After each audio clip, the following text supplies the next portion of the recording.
ICC पुरुष टी20 विश्व cup 2024 में ऑस्ट्रेलिया का सफर अचानक समाप्त हो गया क्योंकि वे सुपर 8 चरण से आगे बढ़ने में विफल रहे। पहले के मैचों में दबदबे के बावजूद वे खुद को अफगानिस्तान से हार के बाद भारत के खिलाफ एक महत्वपूर्ण जीत की स्थिति में पाते हैं। इस महत्वपूर्ण मैच में भारतीय कप्तान रोहित शर्मा ने शानदार प्रदर्शन किया। उन्होंने सिर्फ 41 गेंदों पर 92 रन बनाए, जिससे शुरुआती आदान प्रदान में ऑस्ट्रेलिया की हवा निकल गई। मिशेल स्टार्क ने रोहित के हमले का पूरा खामियाजा उठाया। उन्होंने एक ही ओवर में 29 रन दिए, जिसमें 4 छक्के और 1 चौका शामिल था। पीछे मुड़कर देखें तो स्टार्क ने पूरे टूर्नामेंट में रोहित के असाधारण प्रदर्शन को स्वीकार किया और सेंट लूसिया की परिस्थितियों का शानदार और रणनीतिक उपयोग करने के लिए उनकी सराहना की। एडम पीकॉक और ब्रैड हेडन द्वारा होस्ट किए गए विलो टॉक पॉडकास्ट पर बोलते हुए स्टार्क ने कहा, मैंने उनके खिलाफ बहुत खेला है। उनका टूर्नामेंट अच्छा रहा, खासकर बैक एंड पर। मुझे लगता है कि उन्होंने सेंट लूसिया में भी उस हवा को निशाना बनाया। यह एक छोर था जो दूसरे की तुलना में बहुत अधिक रन गया। स्टार्क ने शतक से 8 रन पहले रोहित का विकेट लेकर खुद को कुछ हद तक बचाया, लेकिन तब तक भारतीय कप्तान ने काफी नुकसान पहुंचाया था। अनुकूल बल्लेबाजी परिस्थितियों में भारत ने ऑस्ट्रेलिया के सामने 206 रनों का चुनौतीपूर्ण लक्ष्य रखा।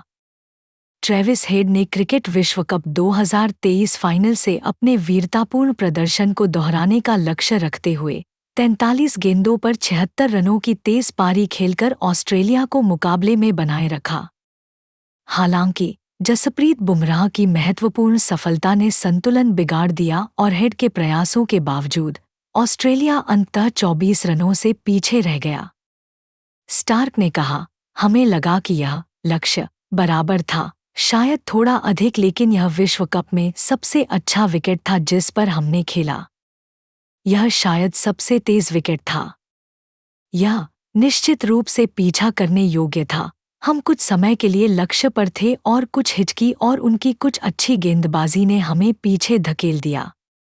ऑस्ट्रेलिया फाइनल 4 में पहुंचने के लिए अच्छी तरह से ट्रैक पर था। टूर्नामेंट में अजेय रहा जब तक कि वे अफगानिस्तान और भारत के खिलाफ नहीं आए। उनकी पहली ठोकर अफगानिस्तान के खिलाफ लगी, जिसने ग्लेन मैक्सवेल के विशेष प्रदर्शन और CWC 23 के दिल टूटने के भूत को 23 रन की कड़ी जीत के साथ दफन कर दिया। जब उनसे पूछा गया कि ऑस्ट्रेलिया के लिए सब कुछ गलत कहाँ हुआ, तो स्टार्क ने मुस्कुराते हुए कहा, 2 हार, अफगानिस्तान और भारत के खिलाफ। हमने जो पिछले 2 गेम खेले वे हमारी सर्वश्रेष्ठ क्रिकेट नहीं थे और न ही वह परिणाम जो हम चाहते थे। यह शायद अफगानिस्तान के उस गेम में परिस्थितियों को गलत समझने की वजह से था। उन्होंने स्पष्ट रूप से कुछ अच्छी क्रिकेट खेली और हम शायद अपना सर्वश्रेष्ठ नहीं खेल पाए।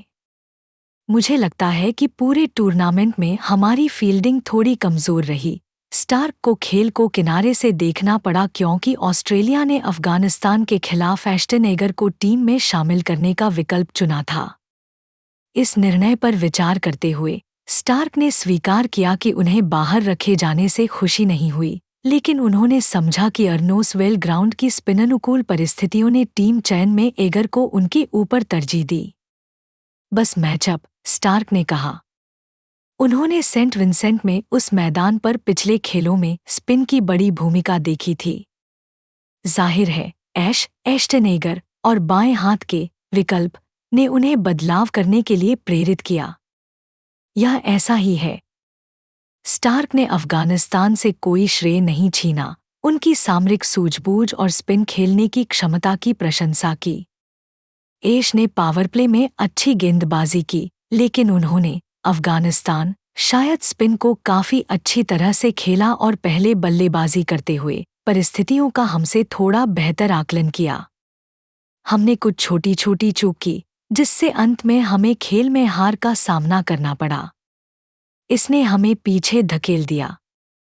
आखिरकार उन्होंने बेहतर क्रिकेट खेला।